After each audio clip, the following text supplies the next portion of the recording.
Ladies, we all pray our daughters find a man who takes care of them. But what happens when he wants to take care of you too, permanently? I am talking about a man who smiles at breakfast while poisoning your tea. Tonight's story is about a mother who realized her son-in-law wasn't a savior, he was a vulture. And vultures deserve to starve. Hello ladies, Mary here. I want to ask you a serious question. Have you ever walked into a room and completely forgotten why you went in there? Of course you have. We all have. We laugh it off and call it a senior moment, or blame it on that second glass of wine from the night before. But imagine for a second that those moments started happening every single day.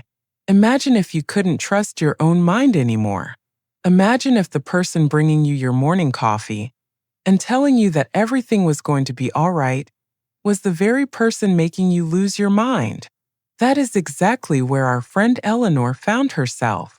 She was a woman who built a multimillion-dollar design empire from scratch, but suddenly couldn't remember how to work her own microwave. Or so she was told. My name is Eleanor Vance, and for the last 40 years, I have been a woman of precision. As an interior designer for the wealthiest families in Connecticut, I built my reputation on details. I could spot a crooked tile from 30 feet away. I could memorize a blueprint after one glance. I raised my daughter Sophie on my own, while running a firm that employed 20 people. I was sharp.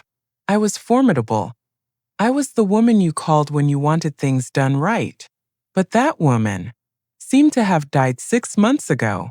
In her place was a trembling, confused ghost who spent her days in a bathrobe, staring at the walls of the beautiful home she had designed herself. I sat in my wingback chair in the living room, watching the dust motes dance in the shaft of sunlight hitting the oak floor. My head felt heavy like it was stuffed with cotton wool. My tongue felt too big for my mouth. Here comes your wellness tonic, Eleanor. The voice was smooth like expensive velvet. I looked up to see Lucas standing over me, my future son-in-law. He was 32 years old, with teeth that were too white and hair that was perfectly gelled.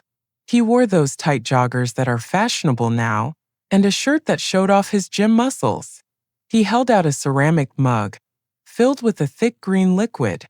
Lucas moved in with Sophie 6 months ago, right after they got engaged. Sophie was 3 months pregnant, and they wanted to save money for the baby. I had insisted they stay with me. It seemed like a wonderful idea at the time. A full house again, laughter in the kitchen, but shortly after they arrived, the fog rolled in. Drink up, Eleanor, Lucas said with that smile that never quite reached his eyes. It is my special blend, ashwagandha, turmeric, and valerian root. It will help with that anxiety of yours. I took the mug. My hands were shaking. I hated the taste. It was bitter and earthy, and coated my throat like syrup, but Lucas insisted. He was a quote-unquote wellness coach. He had no degree and no office, but he had 50,000 followers on Instagram who hung on his every word about toxins and cleansing. I don't think it agrees with me, Lucas, I mumbled.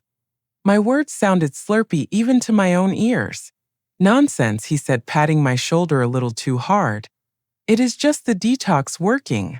You know you forgot to turn off the oven again this morning. Sophie was terrified. We might have to disconnect the gas if this keeps up. I stared at him. I had used that Viking range for 15 years. I had never left it on in my life, but I had no memory of cooking breakfast. Had I turned it on? The fear spiked in my chest, cold and sharp. I am sorry, I whispered. He watched me drink. He always watched me drink. He stood there, arms crossed, waiting until I swallowed the last drop of the green sludge. Good girl, he said. Now why don't you rest? You look exhausted. He took the mug and walked away whistling. 10 minutes later, the heaviness in my limbs turned into lead. My eyelids drooped. The world went dark. I woke up hours later. The house was silent. The afternoon sun had moved across the room, casting long shadows that looked like fingers reaching for me. I needed water. My mouth was dry as sand. I pushed myself up from the chair. My legs felt rubbery, but the fog was slightly thinner than usual. I walked to the kitchen. I could hear voices coming from the sunroom. "She is getting worse, babe." It was Lucas. His voice was low and serious. "I know," Sophie sounded like she was crying. "I just don't understand it, Lucas. The doctor said her scans were inconclusive. It is like she is just fading away." I froze in the hallway. I knew I should announce myself, but shame held me back. I didn't want my daughter to see me, stumbling around like a zombie. "I think we need to consider the facility," Lucas said gently. "The one in Vermont. They specialize in early onset dementia. It would be safer for her. And for the baby." "No," Sophie sobbed. "I can't send her away. This is her home." "Is it though?" Lucas asked. "She almost burned it down today. What if she leaves a candle burning next time? What if she hurts the baby by accident? We have to think about the future. I can handle the paperwork for the power of attorney, just so we are prepared. You shouldn't have to stress about finances in your condition." Power of attorney. The words cut through the cotton in my brain. I leaned against the wall to steady myself. I was 62. I had a diversified portfolio worth $4 million. I had a trust set up for Sophie. Why did he need power of attorney? I retreated to my bedroom, my heart hammering against my ribs. Sophie smelled like vanilla and stress. She wrapped her arms around me, rocking me back and forth, while I sobbed into her shoulder. It was the hardest thing I'd ever done, lying to my daughter while she cried for me. "It's okay, Mom. It's okay, the spiders are gone." Lucas stood in the doorway, rubbing his arm as if I'd actually hurt him. "Sophie, look at her. She's completely unhinged. If she had grabbed a knife instead of a pen." He let the sentence hang there, heavy with implied violence. He was good. He was planting the seed that I was a physical threat to her unborn child. "I don't know what to do, Lucas," Sophie whispered, her voice cracking. "She's never been like this. We need to protect the assets," soft Lucas said, his voice dropping to that reasonable logical pitch that men use when they want women to feel hysterical. "If she does something crazy, if she gets sued or burns the house down, the estate could be frozen. The baby's future could be gone. I'll print a new power of attorney. We get her to sign it tomorrow, for her own good." Sophie looked at me, then at him. She looked so tired. Okay, just let her rest today. I'll go get her supplements," Lucas said. I spent the rest of the afternoon in what I called the void. I sat in my bedroom chair, staring at the wall, mouth slightly open. Lucas came in twice to check on me. He didn't even knock. He just stood there, watching me with cold, dead eyes, texting on his phone. He didn't see a person. He saw an ATM with a pulse. But my mind was racing. I had 24 hours. If I didn't sign those papers tomorrow, he would escalate. He'd drug me harder, or worse, he'd stage an accident to prove I needed to be institutionalized immediately. I needed allies. I needed Arthur. Arthur Sterling had been my corporate attorney for 30 years. He was a shark in a three-piece suit, a man who ate forensic audits for breakfast. But I couldn't use my cell phone. Lucas checked the call logs. I couldn't use the house landline in the kitchen. The camera would see me. I had to go underground. Literally. At 2 a.m. the house was silent. I slipped out of bed. My joints were stiff, but my adrenaline was pumping. I looked up at the smoke detector. The red eye of the camera blinked every 10 seconds. Lucas thought he was clever with his spy gadgets. But he forgot one thing. I designed this house. I knew every inch of it. I knew the wiring schematics. I knew that the motion sensor on the landing had a 3-second delay. And I knew that the wide-angle lens in the hallway had a blind spot if you hugged the wainscoting tight enough. I didn't head for the middle of the hallway. I pressed my back flat against the wall, sliding sideways like a shadow. I reached the top of the stairs. The staircase was oak, beautiful but old. The third step from the top groaned if you looked at it wrong. The seventh step had a sharp crack in the winter. I skipped the third step, stretching my leg to hit the fourth. I moved in silence, counting the risers in the dark. 1, 2, skip the squeaker. 4, 5. I reached the bottom floor. The living room was bathed in moonlight, but I stuck to the shadows of the heavy drapes. I made my way to the door of the unfinished basement. This was the one place in the house Lucas never visited. He was allergic to manual labor and afraid of spiders. I eased the door open. The hinges were well-oiled. I was vigilant about maintenance. I slipped inside and closed it softly behind me. The basement was cool and smelled of concrete and detergent. I fumbled in the dark until my hands found the wall-mounted rotary phone I kept down there for emergencies during storms. It was a relic from the 80s, dusty and yellowed. I lifted the receiver. Hum. The dial tone was the most beautiful sound I had ever heard. I dialed Arthur's private mobile number. I knew it by heart. He answered on the fourth ring, his voice groggy. This better be a dire emergency or a winning lottery number. Arthur, I whispered. It's Eleanor. Eleanor. It's 3 in the morning. I've been trying to reach you for weeks. Sophie said you were indisposed.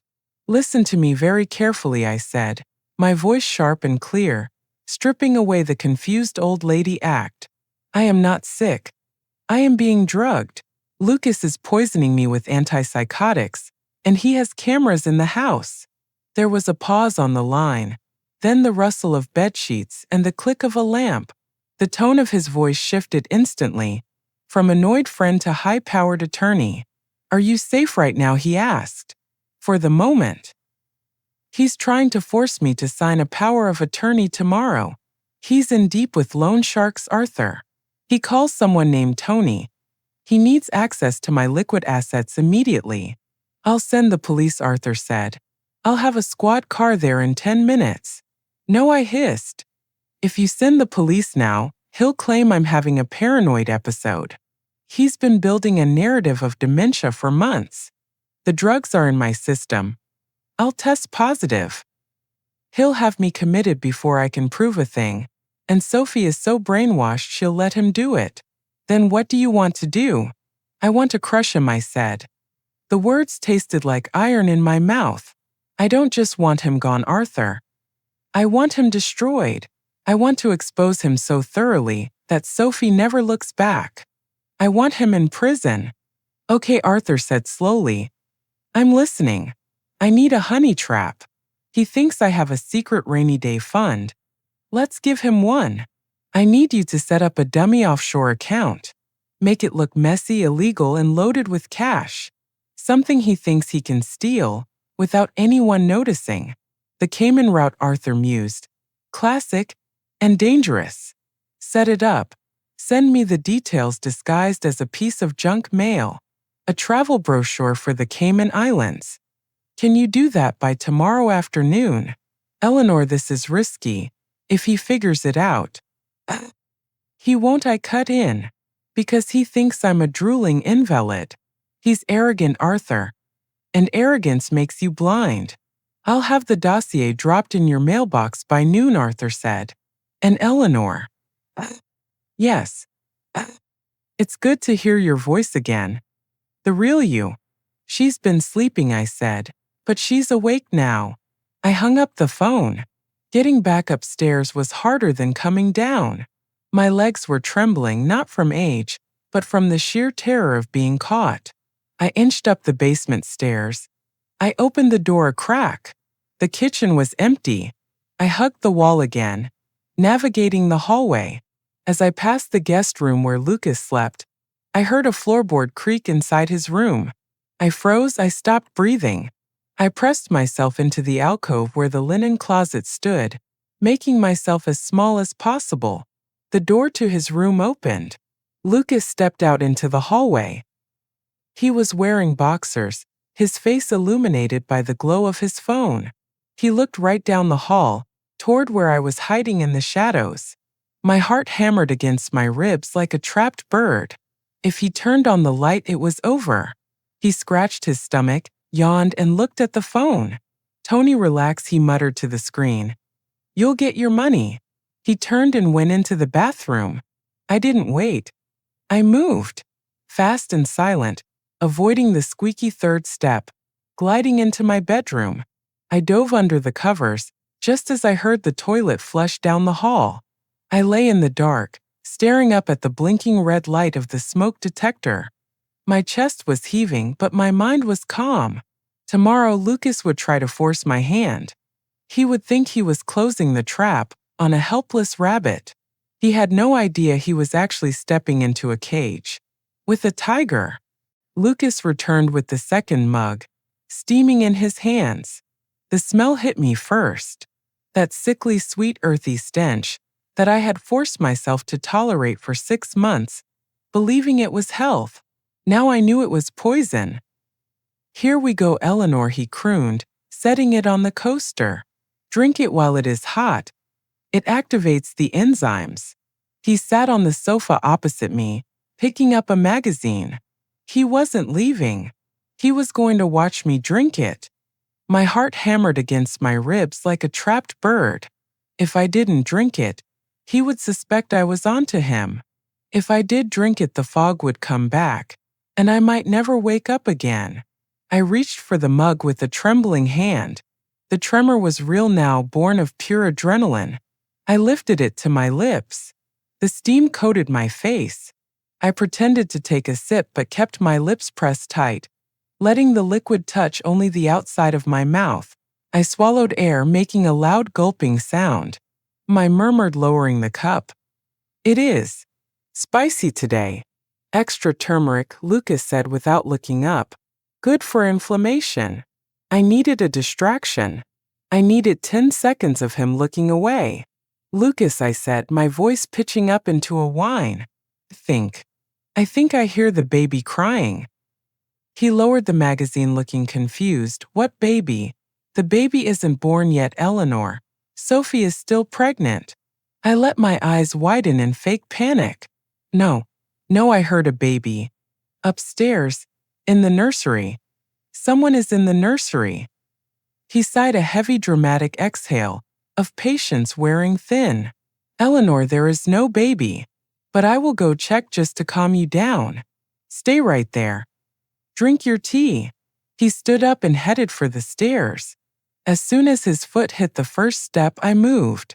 I didn't have the coordination of a ninja, but desperation is a powerful motivator. I lunged toward the large decorative vase on the fireplace mantel. It was a Ming Dynasty replica, filled with dried reeds. I tipped the mug, pouring the green sludge into the bottom of the vase. It made a soft splashing sound. I threw myself back into the chair, just as Lucas's footsteps stopped on the landing. "Nothing up here, Eleanor," he shouted down. "Just your imagination again." I took a deep breath, composing my face into a mask of vacuous confusion. When he came back downstairs, the mug was empty in my hands. "All gone," I said, holding it out like a toddler, showing off a clean plate. "Good job," he said, taking the mug. "See? Nothing to worry about. You just relax now." I spent the next 3 hours performing the greatest acting role of my life. I stared blankly at the television. I drooled a little. I asked him what time it was. Every 20 minutes. Inside, my mind was sharpening into a diamond. I was cataloging everything. The way he texted constantly on his phone, shielding the screen. The way he looked at my antique silver collection with greedy appraisal. The way he dismissed Sophie when she came home from work, telling her I was having a bad day and shouldn't be disturbed. That night, after the house finally went quiet, I waited. I counted to 3,000 in the dark to make sure they were asleep. Then I slid out of bed. I didn't turn on a light. I navigated by memory, my feet knowing every creak in the floorboards. I went into the bathroom and locked the door.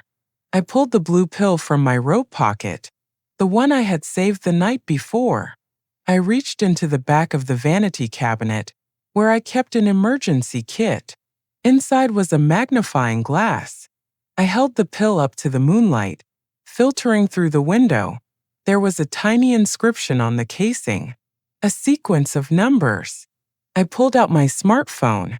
I hadn't used it in weeks because Lucas said the radiation was bad for my brain waves. I turned it on, keeping the brightness all the way down. My fingers flew across the screen. Pill identifier, blue capsule, number 403. The search results loaded. I stared at the screen, and the air left my lungs. It wasn't a vitamin. It wasn't ashwagandha or fish oil. It was a high-dose antipsychotic, a sedative used to treat severe schizophrenia and acute mania. Side effects included confusion, memory loss, tremors, and muscle weakness. He wasn't just poisoning me. He was chemically lobotomizing me. I sat on the cold tile floor clutching the phone. Tears pricked my eyes, but they weren't tears of sadness. They were tears of relief. I wasn't losing my mind. I didn't have dementia. I wasn't fading away. I was being erased. I looked at my reflection in the mirror. The woman staring back looked haggard. Her hair was limp, her skin gray. But her eyes were alive. The fire was back. I thought about the camera in the smoke detector. I thought about the credit card charges. I thought about the power of attorney papers he was pushing for. Lucas didn't want a mother-in-law. He wanted a vegetable. He wanted me incapacitated so he could take control of the estate before the wedding.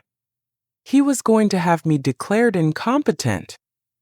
He would put me in a home, sell my house and drain my accounts, while playing the grieving devoted son-in-law to my poor naive daughter. He had made one critical mistake. He assumed that because I was old, I was weak. He assumed that because I was a woman, I was helpless. I stood up. I flushed the blue pill down the toilet. I washed my face with cold water, scrubbing away the grease and the self-pity. I went back to my bedroom and lay in the dark. I stared up at the blinking red light of the hidden camera in the smoke detector. Enjoy the show, Lucas, I thought, because the second act is going to be a bloodbath. I sat on the edge of my bed and looked at the nightstand. There was a glass of water there and my evening vitamins.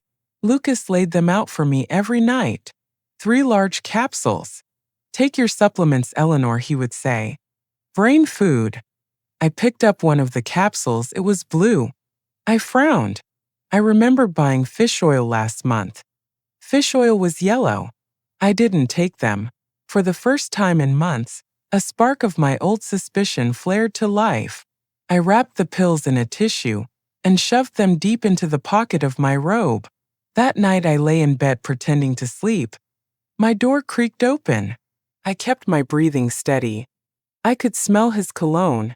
It smelled like sandalwood and arrogance. He stood by the bed for a long time. Then he leaned over and whispered, "Sleep tight, rich girl." He left. The next morning I made a decision. I was going to skip the green tea. When Lucas brought the mug into the living room, I smiled at him. I waited until he turned to check his phone, and I poured the entire contents into the large potted fern behind my chair. "Did you drink it all?" he asked, turning back. "Every drop," I lied.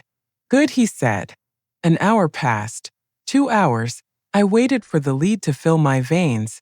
I waited for my tongue to swell. It didn't happen. By 11 o'clock my vision was sharp. The headache that had lived behind my eyes for months was fading. I could remember the date, October 12th. I could remember the name of the client I had fired in 1998 for having bad taste. My mind was coming back. I walked into the kitchen. Lucas was at the island typing on his laptop. He jumped when he saw me. "Eleanor," he said, "you should be resting." I feel surprisingly energetic today, Lucas, I said, keeping my voice steady. I think I will go organize my office. His eyes narrowed. Just for a fraction of a second, the mask slipped. He looked annoyed. Are you sure that is safe? He asked. You know you get confused in there. I will be fine, I said. I walked past him and into my home office. It was a mess. Papers were scattered everywhere. I never left my office like this. I started sorting through the piles on my desk. Bank statements, bills, and then I saw it. A credit card statement. It was for a card I didn't use often. The Black Amex. I scanned the charges: Miami, Las Vegas, a jewelry store online, $4,000, $6,000. I hadn't left the house in 3 months. My hands started to shake, but this time it wasn't from weakness. It was from rage. I heard footsteps approaching. I quickly shoved the statement under a blotter. Lucas leaned in the doorway. Everything okay in here? He asked. I turned to face him. I had to play the part. If he knew the fog was lifting, he would just increase the dose. I knew that with a terrifying certainty. I don't know, I stammered, letting my shoulders slump. I can't find I don't know what I am looking for. He smiled. It was a predator's smile. Come on, Eleanor, he said, walking over and taking my arm. Let's get you back to your chair. You are having an episode. He led me back to the living room. As we walked down the hallway, I happened to glance up at the smoke detector on the ceiling. It was brand new. I knew every fixture in this house. That smoke detector had not been there last week. And then I saw it. A tiny glint of light inside the plastic casing. A reflection. It wasn't a smoke detector. It was a camera lens. He was watching me. He led me to the chair and I sat down. I let him tuck a blanket around my legs. I will make you another tea, he said soothingly. You just need to relax. As he walked away, I looked at the fern behind my chair, where I had poured the morning tonic. The leaves were already turning brown. They say the hardest part of acting is knowing when to stay silent. I learned that quickly over the next 3 days. I had to become an observer in my own life. I had to watch this man dismantle my dignity brick by brick, and I couldn't say a word. My morning routine became a military operation. Lucas would bring the green sludge. I would pretend to sip it, holding the vile liquid under my tongue, until he turned away. Then spitting it into a hidden flask, I tucked inside my knitting bag. The blue pills at night were easier. I'd perfected the art of cheeking them, like a rebellious teenager in a reform school movie. Without the drugs in my system, my mind wasn't just clear. It was razor sharp. But outside, I had to be crumbling. On Tuesday morning, I decided to dial up the drama. I walked into the kitchen, wearing my winter coat over my pajamas. It was August. Lucas was drinking an espresso, scrolling on his phone. He looked up, his eyebrows raising in mock concern. Going somewhere, Eleanor? I looked around the kitchen, letting my mouth hang open slightly. I need to catch the bus, I said, my voice trembling. I'm late for school.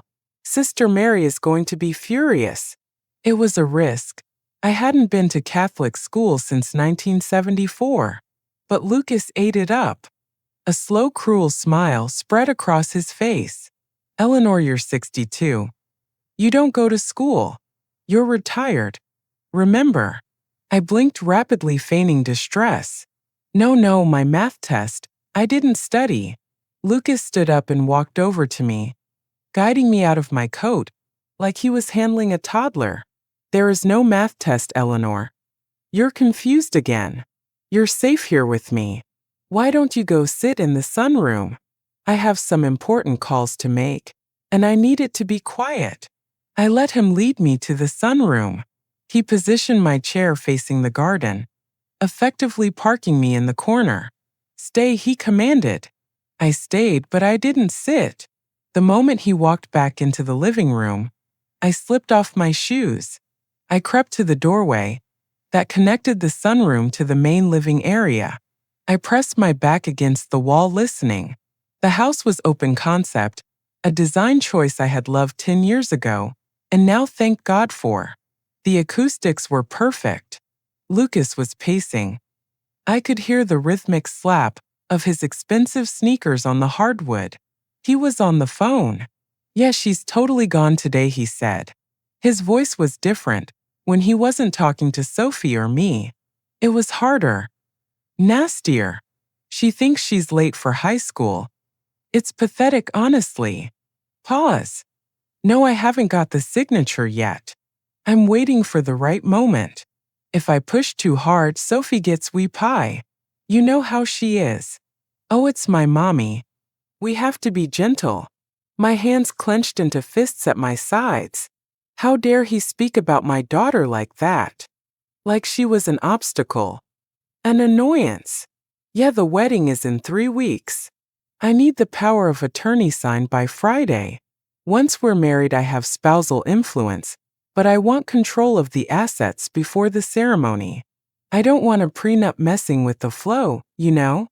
I held my breath. He wasn't just after the accounts.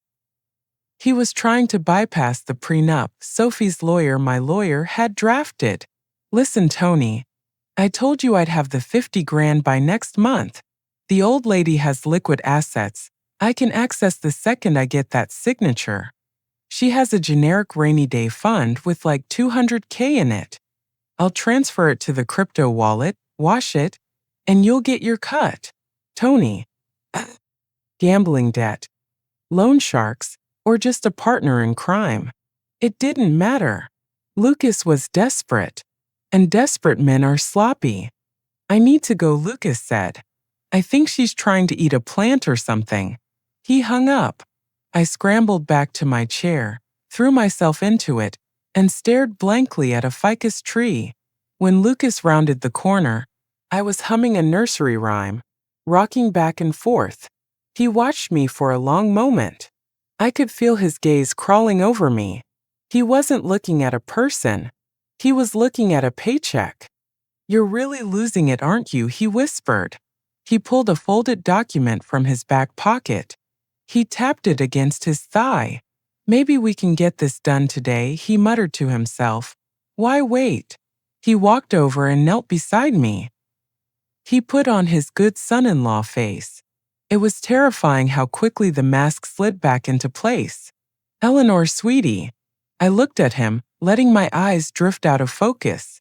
"Who are you?" I asked. "I'm Lucas, Sophie's fiance, remember? We have some paperwork for the caterer. For the wedding. We need your help to pick the flowers." He unfolded the document. It wasn't for flowers. Even upside down, I recognized the dense legal formatting of a durable power of attorney. "I just need you to sign here," he said, uncapping a pen. "Then we can get you some ice cream. You like ice cream, don't you?" I stared at the pen. This was it. The trap. If I signed, he won. If I refused lucidly, he'd know I was faking. I had to be chaotic. I reached for the pen, grasping it in my fist like a child. I brought it down toward the paper. Lucas's eyes lit up with greed. Then, I screamed. I shrieked at the top of my lungs, flailing my arm. I drove the pen right through the paper, tearing a massive hole in the center of the document. "Spiders," I yelled. Spiders on the paper. "Get them off." I threw the pen across the room. I grabbed the torn document and crumpled it into a ball, throwing it at his face. "No spiders, no spiders." Lucas scrambled back, looking more shocked than angry. "What the hell?" he hissed. I curled into a ball in the chair, sobbing theatrically. "I want my mother. I want to go home." Lucas stood up, brushing off his shirt. He looked at the ruined document on the floor.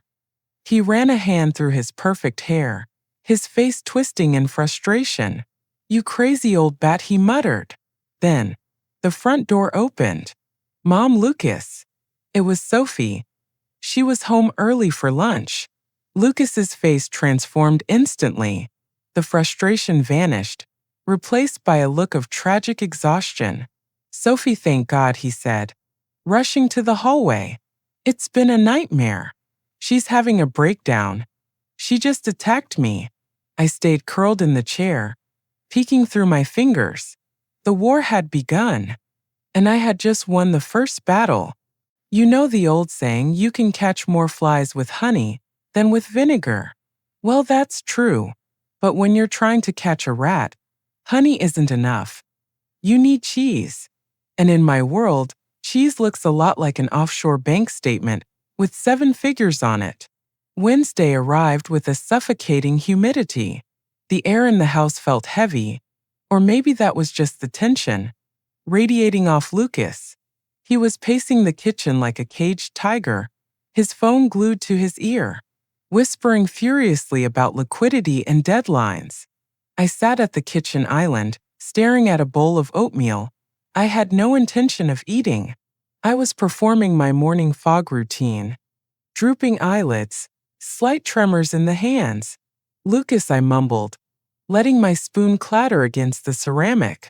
"Is the mail here? I'm waiting for my magazine." He snapped his head toward me, annoyance flashing across his face before he smoothed it over. "The mail hasn't come yet, Eleanor. Eat your oats. They're good for your heart." "My heart hurts," I whispered, clutching my chest. He rolled his eyes when he turned back to the window. He was watching the driveway like a hawk.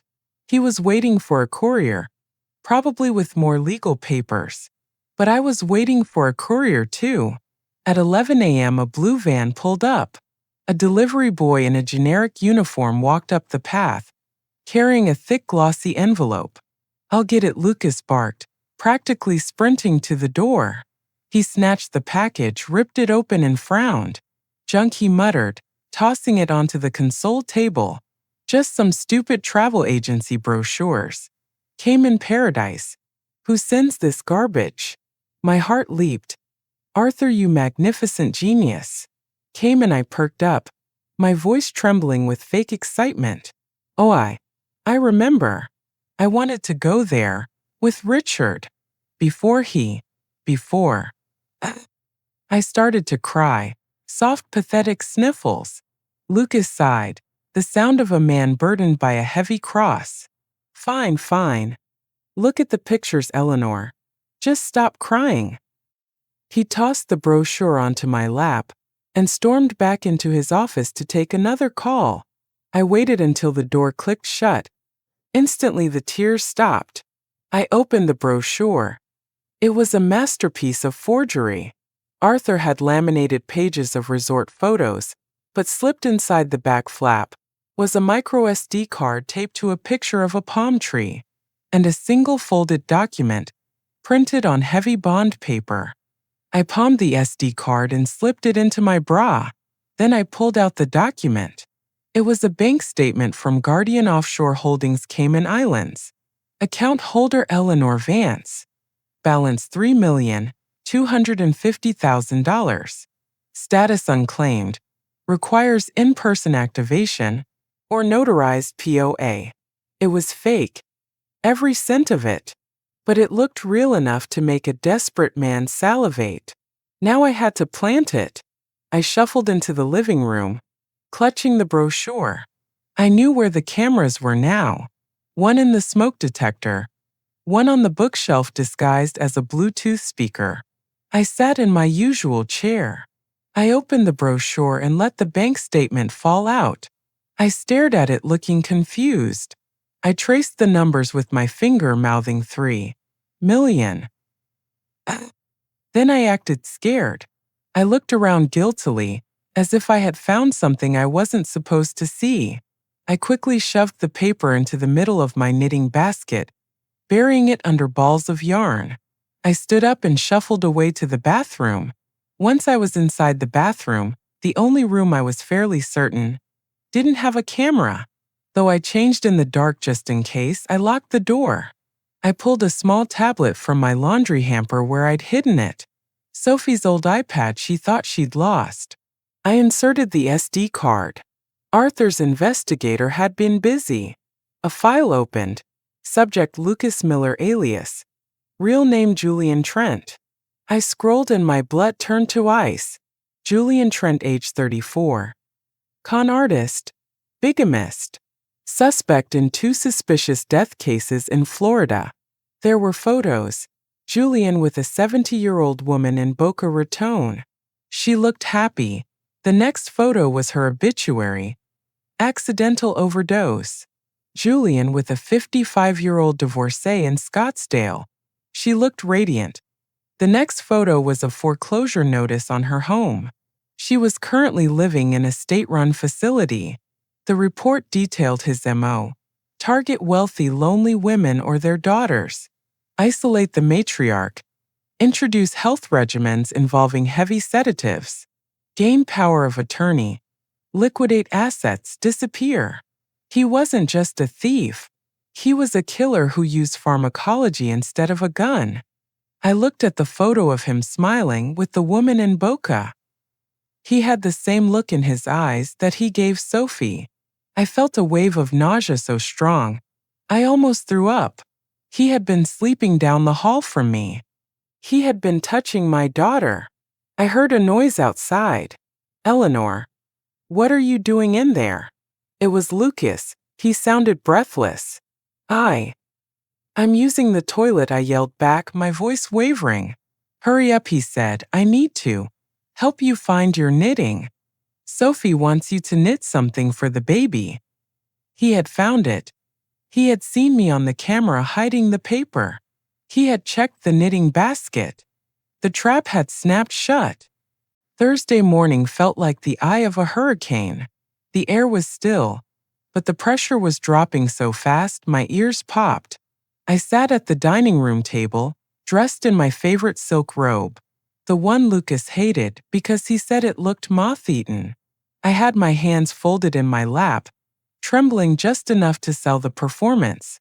The doorbell rang at 9 a.m. sharp. I'll get it, Lucas yelled from the kitchen.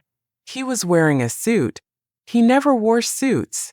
He looked like a game show host who was about to announce the grand prize. He walked back into the dining room, followed by a man who looked about as much like a notary public as I looked like a ballerina. The man was built like a refrigerator, wearing a shirt that strained at the neck, and he smelled of stale cigarette smoke and cheap mints. Eleanor, Lucas said, his voice dripping with faux sweetness. This is Mr. Bianchi. He's here to help us with those wedding vendor contracts. Remember, for the flowers.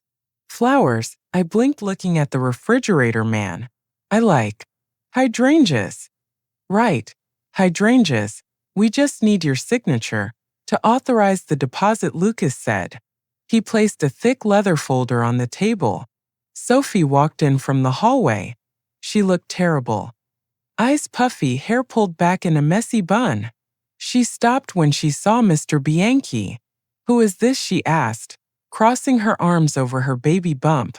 Just the notary, babe, Lucas said quickly. Standard procedure for the larger vendor deposits. You know how it is. Since when do we need a notary for flowers? Sophie asked, stepping closer. Her voice had a new edge to it. The seeds of doubt I'd planted were starting to sprout. It's a big order, Sophie. Lucas snapped his smile tight. Can we just get this done? Your mother is having a good morning. I don't want to miss the window. He opened the folder. I peered down. The document on top was indeed a contract for Divine Florals, but I could see the edge of the paper underneath. The paper weight was different. The text density was different. It was the power of attorney. He had hidden it under a single page of floral legalese. He planned to lift the top page at the last second, or just have me sign the bottom sheet by mistake. Okay, Eleanor, Lucas said, uncapping a heavy fountain pen. Right here, just a little autograph. He tapped the bottom of the page. I reached for the pen. I let my hand shake violently. The pen rattled against the table. I can't hold it, I whimpered. Here, let me help, Lucas said. He moved behind me, his hand covering mine. He was going to force the signature. Lucas stopped, Sophie said. She's shaking. Let her take a breath. We don't have time for a breath, Lucas barked. The notary shifted uncomfortably, checking his watch. Mr. Bianchi has another appointment, Lucas said, lowering his voice. Come on, Eleanor. Be a good girl, sign the paper. He pressed my hand down. I looked at the water pitcher on the table. I looked at the folder. I looked at the hidden pocket inside my robe sleeve, where I had tucked a folder of my own. One I had prepared in the basement office at 3 a.m., using Arthur's portable printer that I kept in the emergency safe. I needed chaos. I'm thirsty, I wailed. I flailed my arm, knocking the heavy crystal water pitcher over. It didn't just spill. It flooded the table. Water cascaded over the leather folder, soaking the tablecloth, splashing onto Mr. Bianchi's cheap trousers. Jesus Christ, the notary yelled, jumping back. Mom, Sophie cried, rushing to grab the pitcher. My papers, Lucas screamed. He grabbed the sodden folder and shook it. You stupid. He caught himself glancing at Sophie. You clumsy woman. Look what you did. I'm sorry, I sobbed, putting my face in my hands. It's fine, Lucas hissed, wiping the water off the leather. The documents are inside. They're dry. We just need to move to the kitchen counter. Now.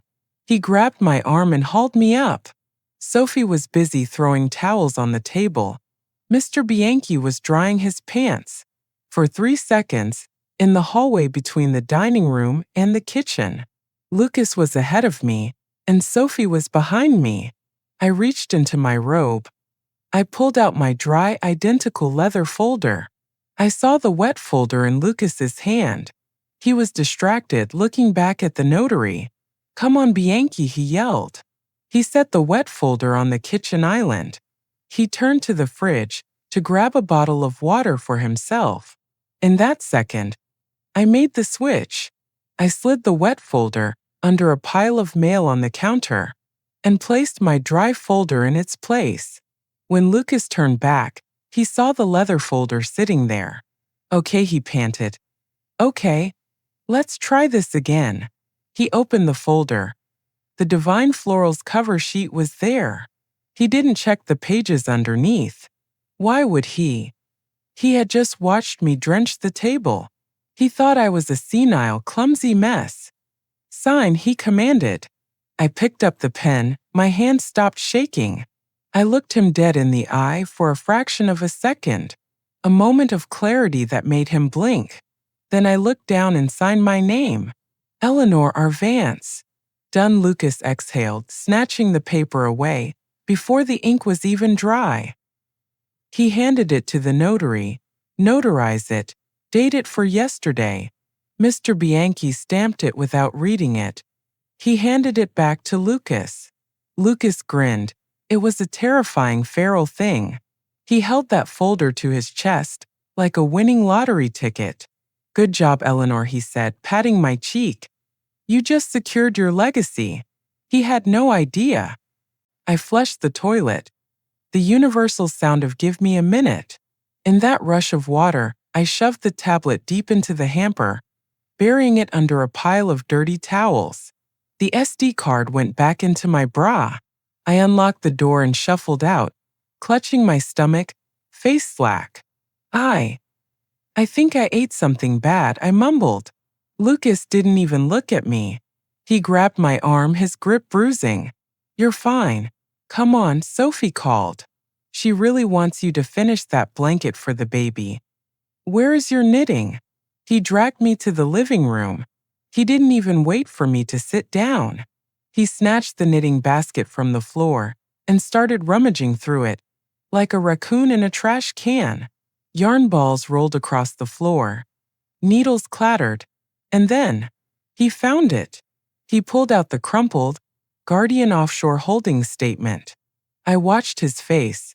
It was a masterclass in human greed. His eyes widened, his nostrils flared, and a flush of red crept up his neck. He looked from the paper to me. Then back to the paper. 3 million, he whispered. It was a prayer to a dark god. He looked at me, and for the first time there was genuine respect in his eyes. You sneaky old witch. You've been holding out on us. That's my pattern, I said, reaching for the paper with a trembling hand. For the blanket. Give it to me. He held it out of reach, a cruel smirk playing on his lips. No, Eleanor. This isn't a pattern. This is trash. I'll throw it away for you. He shoved the paper into his pocket. Why don't you go lie down? I'll bring you a double dose of your tea. You look very tired. He practically ran to the kitchen. I heard him dialing his phone before the door even swung shut. Tony, change of plans, the pot just got bigger. Yeah, way bigger. I need the notary here tomorrow morning. No, screw the wedding timeline. We do it tomorrow. If she's too out of it to sign, I'll guide her hand. For 3 million, I'll move her fingers myself. I sat in my chair, staring at the rolling yarn balls. My heart was thumping a war drum against my ribs. He was accelerating. He was going to drug me into a coma tonight, so I'd be pliable tomorrow morning. That evening, dinner was a blur of manic energy. Sophie was home, looking exhausted from a long day at the marketing firm, but Lucas was bouncing off the walls. He'd ordered expensive takeout, sushi, champagne for him, sparkling cider for Sophie. We have to celebrate, babe, Lucas crowed. Pouring cider for my daughter. I finally got the vendor contract sorted. We're going to save a fortune. That's great, Lucas. Sophie smiled weakly. She looked at me. I was slumped over my miso soup, drooling slightly. Is Mom okay? She looks gray. She's fine. Lucas waved a hand dismissively. Just a little dehydrated. I made her a special smoothie for dessert. It'll knock her right out. She needs the sleep. He went to the fridge and pulled out a tall glass, filled with a thick purple liquid. Blueberry and kale, he claimed. Here you go, Eleanor, he said, setting it in front of me. Drink up. Every drop. He sat down directly across from me. He wasn't going to leave the room this time. He was going to watch me swallow every ounce of that chemical lobotomy. I stared at the glass. If I didn't drink it, he'd force me. If I did drink it, I wouldn't wake up until the papers were signed, and my life was over. I lifted the glass. The smell of crushed pills cut through the blueberry scent. I can't, I whimpered, my tummy. Drink it, Lucas said. His voice was hard now. Sophie looked up startled. Lucas, you're scaring her. He softened instantly, pivoting to the grieving caretaker. I'm sorry, babe. I'm just worried. If she doesn't take her nutrients, the doctor says she could have a seizure. I just want her to be safe. Sophie reached over and touched my hand. Please, Mom. For me, just drink it. My heart broke. He was using her love against me. I lifted the glass. I took a sip. I held the thick liquid in my mouth. I couldn't spit it out. There was no vase, no plant. Swallow, Lucas commanded. I swallowed. The bitterness burned my throat. Good, he smiled again. I took another sip then. I started to cough. It wasn't a fake cough. I inhaled a drop of the smoothie, and my lungs seized. I hacked, I wheezed, my body convulsing. I dropped the glass. It shattered on the hardwood floor. Purple sludge exploded everywhere. Over the table, over my lap, over Lucas's pristine white joggers. Oh my God, Sophie cried, jumping up to help me. Mom, are you okay? Lucas stood up, purple slime dripping from his legs. His face was a mask of pure, unadulterated rage. For a second, I thought he was going to hit me. You clumsy. He started, his fists clenching. Lucas, Sophie snapped, wiping my face with a napkin. She's choking. Get a towel. He froze. He looked at Sophie, realized he was breaking character, and took a deep breath. His jaw was so tight, I could see the muscle twitching. Right, he said through gritted teeth. I'll get a towel, and I'll make another smoothie. No, Sophie said firmly. Look at her, Lucas. She's terrified. No more smoothies tonight. I'll just put her to bed.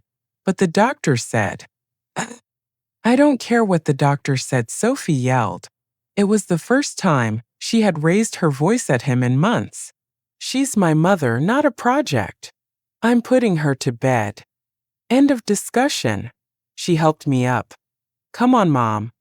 Let's get you cleaned up. As she led me away, I looked back at Lucas. He was standing amidst the shattered glass and purple puddle vibrating with fury. He mouthed one word to me. Tomorrow. He was right. Tomorrow was the end game. But thanks to my clumsiness, I would be waking up clear-headed. And I had a signature to practice. For a heartbeat, Lucas just stood there, his mouth opening and closing like a fish on a dock. The arrogance that had armored him for months cracked and fell away, leaving behind the shivering, pathetic con man he really was. Sophie, he pleaded, turning to my daughter. His voice was high and thin. Baby, listen to me. She's demented. She edited that video. You know how technology is these days. It's a deep fake. She's trying to ruin our happiness. Sophie stood up slowly. She looked at the screen where the video of him drugging my smoothie was frozen on a loop. Then she looked at the man she was supposed to marry in 24 hours. Don't, Sophie said. Her voice wasn't loud, but it cut through the room like a knife. Don't you dare call me baby. But the estate, Lucas stammered, pointing at me. She signed the power of attorney. It's legal. I'm in charge here, not her. Actually, I interrupted, my voice cool as ice. You might want to check your pocket. Lucas froze. He reached into his jacket and pulled out the folded document he had forced me to sign. I switched the folders, Lucas, I said, stepping closer. You didn't sign a power of attorney. You signed a quitclaim deed. The color drained from his face so fast, he looked like a ghost. You voluntarily transferred your marital interest in my house and my property to a trust in Sophie's name. I explained, enjoying every syllable. You don't own the house. You don't control the money. You are currently trespassing on property that belongs solely to my daughter. No, he whispered, his hands shaking as he stared at the paper. No, that's impossible. And the $3 million, I continued, delivering the final blow. The transfer you authorized upstairs. That wasn't a bank portal. That was a honeypot server run by the FBI Cybercrimes Division. When you clicked transfer, you didn't move money. You sent them your IP address, your location, and a recorded intent to commit grand larceny. Lucas looked at his phone. He looked at the door. He looked at the window. You set me up, he choked out. I'm an architect, Lucas, I said softly. I build structures that last. And I know how to demolish the ones that are rotten. I leaned in close. Run, I whispered. He didn't get the chance. The double doors at the back of the restaurant burst open. It wasn't a waiter with the dessert cart. It was Arthur, flanked by 4 uniformed police officers and 2 agents in windbreakers that said FBI. Julian Trent. One of the agents shouted, "Hands where we can see them." Lucas, or Julian, looked at the back exit, then at the kitchen door. He took one step toward the window, realized he was on the 2nd floor, and stopped. He looked trapped, wild and small. He didn't run. He slumped. It was the most satisfying thing I had ever seen. As the officers moved in, cuffing his hands behind his back, right over that expensive Italian suit I had paid for, he started screaming. It was her idea. She made me do it. She's the mastermind. He was pointing at me, spitting and crying. The room watched in stunned silence as they dragged him toward the door. As he passed our table, he locked eyes with Sophie. Soft, please, I love you. Think about the baby. That kid needs a father. Sophie walked right up to him. She didn't flinch. She placed a hand on her stomach. My mother protected me from you, she said, her voice shaking with rage. And now I'm going to protect this baby from you. I hope you rot. The door swung shut behind him, cutting off his wails. The silence that followed was heavy, broken only by the clinking of silverware, as guests awkwardly realized they were still holding their forks. The rehearsal dinner was held at the Gilded Lily, the most pretentious restaurant in town, which naturally meant Lucas had chosen it. Crystal chandeliers dripped from the ceiling like frozen tears, and the walls were lined with velvet that cost more than a Honda Civic. I arrived separately with Sophie. Lucas had insisted on driving his new BMW, a lease he'd signed that morning, using the credit line he thought he'd just secured. Sophie was quiet in the car, her hand resting protectively on her stomach. She was wearing a pale blue dress that made her look angelic, but her eyes were shadowed with the doubt I had planted. "Mom," she whispered as we pulled up to the valet. "Are you sure you're up for this? Lucas said he arranged a quiet table for you in the back, so you don't get overwhelmed." I turned to her. I wasn't wearing the gray shapeless cardigan I'd lived in for 6 months. I was wearing my vintage emerald silk suit, tailored to within an inch of its life. I had applied my own lipstick, blood red, and my hair was pinned back in a French twist, so tight it could deflect bullets. "I think I'll sit at the head table, darling," I said, my voice crisp and clear. Sophie looked at me, really looked at me, and her eyes widened. She saw the mother she thought she'd lost. She didn't say a word, but she squeezed my hand. We walked inside. The room was buzzing with 40 guests. Sophie's friends, my business associates, and a few of Lucas's gym buddies who looked like they were out on parole. Lucas was holding court at the bar, swirling a glass of 50-year-old scotch. When he saw me, his smile faltered for a microsecond. He scanned my outfit, my posture, the dangerous glint in my eyes. But his arrogance was a thick shield. He assumed I was just having a lucid moment that he could squash later. "Eleanor," he boomed, striding over.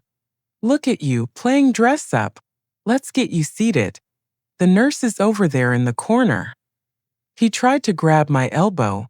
I sidestepped him with the grace of a matador. "I'm fine, Lucas," I said, projecting my voice so the nearby guests could hear. "I'd prefer to stand. I want to hear your speech." He narrowed his eyes. "Don't cause a scene, Eleanor. Not tonight." "I wouldn't dream of it," I smiled. We sat for dinner. I didn't eat. I watched Lucas devour his filet mignon, like a man who thought he owned the cattle ranch. He was high on victory. He checked his phone under the table constantly, waiting for the confirmation that the $3 million had hit his crypto wallet. At 8 p.m., he stood up and tapped his spoon against his glass. "Family, friends," Lucas began, flashing his blinding veneered smile. "Thank you for coming. Tomorrow I marry the love of my life, Sophie. But tonight, I want to make a special announcement." He paused for dramatic effect, placing a heavy hand on Sophie's shoulder. She flinched slightly. "As many of you know, our beloved Eleanor has been struggling with her health. It's been hard to watch. But today, she made a brave decision to step down as the head of the Vance estate and allow me to take over the management of her affairs. It's a heavy burden, but one I accept to protect this family." A murmur went through the room. My friends looked concerned. Sophie looked at her plate. So Lucas raised his glass to Eleanor. "Enjoy your retirement. We'll take it from here." He tipped the glass to his lips. "Actually," I said, standing up. The room went silent. "I have a toast of my own." Lucas glared at me. "Sit down, Eleanor." "No," I said. My voice wasn't an old woman's whisper. It was the voice that had commanded construction sites and boardrooms for 40 years. "I think I'll speak." I walked to the front of the room, standing next to the projector screen that was cycling through photos of Sophie and Lucas. "Lucas talks about protecting this family," I said, scanning the crowd. He talks about burdens. But you know what I've learned recently? The heaviest burden isn't age. It isn't illness. It's lies. Okay, that's enough. Lucas snapped, moving toward me. She's having an episode. Sophie, grab her. Stay back, I said. I pulled a small remote control from my clutch. Lucas thinks he took over my estate today. I continued, looking him dead in the eye. He thinks he transferred $3 million from an offshore account. But he didn't. I pressed the button on the remote. The screen behind me flickered. The slideshow of the happy couple vanished. In its place appeared a video. It was grainy black and white, timestamped 3 days ago. It showed Lucas in my kitchen. He was holding a blue pill. He crushed it between 2 spoons and sprinkled the powder into a glass of purple smoothie. He stirred it, looked at the camera he didn't know was there, and sneered. Sleep tight, rich girl, the Lucas on the screen whispered. The room gasped. A collective horrified intake of breath. Lucas froze. His face went the color of curdled milk. That's a deepfake, he shouted, his voice cracking. She's crazy. She edited that. Did I asked. I pressed the button again. The screen changed. It was a document. The power of attorney he thought I had signed. This is the document Lucas forced me to sign yesterday, I said. He thought it gave him access to my accounts, but as you can see, I zoomed in on the text. Voluntary admission of wire fraud and intent to defraud. He didn't sign a transfer, I said to the silent room. He signed a confession. And when he clicked send on his phone 10 minutes ago, he didn't send money to his wallet. He sent his location to the FBI. Lucas looked at his phone. He looked at the door. He looked at the window. You. He stammered. Run, I whispered. Lucas left the house 10 minutes later. He was practically vibrating. I have to drop these off at the florist, he lied, clutching the folder to his chest like a holy relic. And then I have to run a few errands for the rehearsal dinner tomorrow. You girls hold down the fort. He kissed Sophie on the forehead, but he didn't even look at her. He looked through her. He was already spending the money in his head. The moment the front door closed, the air in the kitchen changed. Sophie slumped against the counter, sliding down until she was sitting on the floor. She buried her face in her hands and began to weep, deep wrenching sobs that shook her small frame. I can't believe we did that, she cried. I forced you. I made you sign it. I'm a terrible daughter. I looked at her, my beautiful, kind, gullible girl. She was trying so hard to keep the peace, to build a family, that she was willing to sacrifice her mother to do it. But something else was happening. She wasn't just crying from guilt. She was crying from fear. Mom, she whispered, looking up at me with red-rimmed eyes. Did you see his face when the water spilled? I nodded slowly, keeping my face blank for the cameras, but locking eyes with her. He looked like he wanted to hit you, she said, her voice shaking. I've never seen him look like that. It was like the mask fell off. She was finally seeing it. The crack in the porcelain. I slid off my chair and sat on the floor next to her. I couldn't drop the act completely. The cameras were still recording, but I could offer comfort. Sophie, I whispered, resting my head on her shoulder. Good girl. You are a good girl. She hugged me fiercely. I don't know who he is anymore, Mom. I'm scared. I'm here, I murmured into her hair. I'm right here. I needed her to know she wasn't alone. I took her hand in mine. I squeezed it 3 times, pulse, pulse, pulse. It was our secret signal, from when she was a little girl. It meant I love you, but it also meant I've got you. She froze. She pulled back and stared at me. Her eyes searched mine wide with shock. I gave her a tiny, almost imperceptible wink. Her breath hitched. She opened her mouth to speak, but I squeezed her hand again hard. Silence. She understood. She closed her mouth, wiped her eyes, and squeezed my hand back.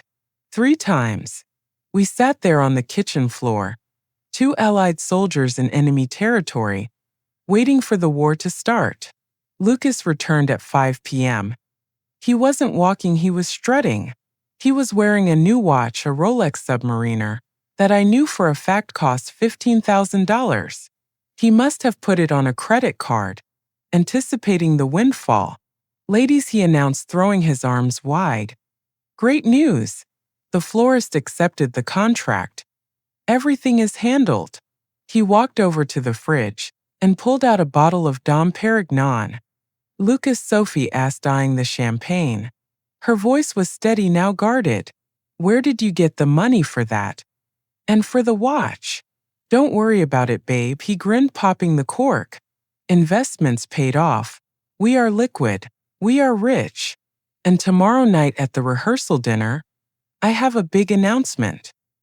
He poured himself a glass and raised it to the ceiling camera. He thought I didn't know about. To the future, he said. I sat in my chair, staring at his wrist, fighting the urge to smile. He thought he had one. He thought the document he just notarized gave him power of attorney over my entire estate. Here is what he didn't know. The folder I had swapped, the dry one, did contain a signature page, but it wasn't attached to a power of attorney. Arthur and I had drafted it at 3 a.m. It was a quitclaim deed. By signing it, Lucas had unknowingly transferred his marital interest in the house and the property directly to an irrevocable trust in Sophie's name. He thought he was seizing the castle. He had actually just evicted himself, but that was just the appetizer. The main course was digital. I need to go upstairs and handle one last transfer, Lucas said, checking his phone. The Cayman account needs to be activated. My heart hammered. This was it. He went upstairs to his office. I knew exactly what he was doing. He was logging into the Guardian offshore secure portal, the fake banking site Arthur's investigator had built. He would enter his personal data. He would bypass the security warnings. And he would click transfer funds to move the imaginary $3 million into his crypto wallet. The moment he clicked that button, he wasn't committing wire fraud against me, because the money didn't exist. He was committing cyber intrusion and attempted grand larceny. But more importantly, the site was rigged. When he clicked transfer, the code didn't send money. It sent a packet of data directly to the FBI Cybercrimes Division. It captured his IP address, his device ID, and a screen recording of him attempting to steal millions. He was digitally handcuffing himself. Lucas came back downstairs 10 minutes later, looking like he had just injected pure adrenaline. Done, he exhaled, refilling his glass. It's done. Tomorrow night is going to be perfect. He looked at me with a sneer. Make sure you wear something nice, Eleanor. I want you to look your best when we toast to new management. I smiled back at him, a drooling, vacant smile. I love toasts, I said. Oh, Lucas, you have no idea. I smoothed my silk skirt and walked over to my daughter. She was trembling, tears streaming down her face. I didn't say a word. I just opened my arms. She collapsed into me, burying her face in my neck. I'm so sorry, Mom. I'm so sorry I didn't see it. Hush, I whispered, stroking her hair. Predators are good at camouflage, darling, but you saw him in the end. That's what matters. I looked out at the room of stunned guests. I picked up my wine glass from the table. It was filled with sparkling water, not wine, because I needed my wits about me. I believe I announced to the room that the wedding is canceled. However, the open bar is already paid for. I suggest you all make good use of it. 6 months have passed since that night. The house is different now. The silence is gone, replaced by the sounds of a real family, the cry of a baby monitor, the humming of the dishwasher, the soft cooing of my granddaughter Maya. Lucas, or Julian as the court documents call him, is currently awaiting sentencing in a federal detention center. Between the attempted wire fraud, the identity theft, and the video evidence of poisoning, his lawyer says he'll be lucky to see the sun again before he's 80. It turns out he didn't just target me. There were 5 other women. 3 lost their savings. 2 lost their lives to accidental overdoses. I think about them every day. I think about how close I came to being number 3. I sit in my wingback chair, the morning sun hitting my face. But this time there is no fog. My mind is clear, sharp. Sophie walks in from the kitchen. She looks tired. New mother tired, not stressed tired. She is holding 2 mugs. "Here you go, Mom," she says, handing me one. I look down at the steaming liquid. It's Earl Grey. No green sludge, no powder, just tea. "Thanks, sweetie," I say. Arthur called. Sophie says sitting on the sofa with the baby. He says the restitution payments from Julian's seized assets are coming through. It's not much, but it's something. "Put it in Maya's trust fund," I say, taking a sip. "Every penny." I look at the baby. She has Sophie's eyes and, thankfully, none of her father's features. She is safe. My daughter is safe. My legacy is safe. People tell me I was lucky. They say it's a miracle I figured it out in time. They say poor Eleanor, having to go through that at her age. They don't get it. I wasn't lucky. I was underestimated. Lucas looked at a 62-year-old woman and saw a victim. He saw a crumbling relic he could bulldoze. He forgot that before I was a grandmother, I was a mother. And before I was a mother, I was an architect who built an empire from the ground up. He thought he was burying a loose stone. He didn't realize he was pulling the keystone out of the arch. And when the arch falls, it crushes everything underneath it. I take another sip of my tea. It tastes perfect. And there you have it, ladies. A toast to Eleanor. Let this be a reminder to all of us. Our gray hair isn't a sign of weakness. It's a sign of survival. We've lived through heartbreaks, careers, and decades of nonsense. So if some young buck thinks he can pull the wool over our eyes, he better be ready for the wolf waiting underneath. If you enjoyed seeing justice served cold, hit that like button and subscribe to the channel. And tell me in the comments, have you ever had a gut feeling about someone in your family that turned out to be right? I read every single one. Until next time, keep your eyes open and your tea safe.